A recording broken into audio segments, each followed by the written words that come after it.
Taxi ஆப்பின் உத்தரவாதம். Trip cancellation இல்லை, extra payment இல்லை, நியாயமான கட்டணம். இதுவே ஃபாஸ்ட் ட்ராக் டாக்ஸி ஆப்பின் உத்தரவாதம்.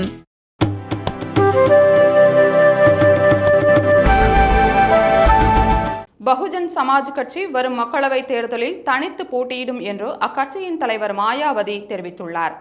அவர் வெளியிட்டிருக்கும் பதிவில், பகுஜன் சமாஜ் கட்சி வரும் மக்களவைத் தேர்தலில் தனித்து போட்டியிடும்.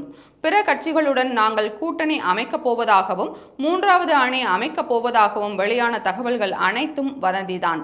உத்தரப்பிரதேசத்தில் பகுஜன் சமாஜ் தனித்து போட்டியிடுவதால் எதிர்க்கட்சிகள் கலக்கமடைந்துள்ளதாக தெரிகிறது. இதனால் அவர்கள் தினம்தோறும் விதவிதமான வதந்திகளை பரப்பி மக்களை திசை திருப்ப முயற்சிக்கின்றனர். மக்களும் கவனமாக இருக்க வேண்டும்.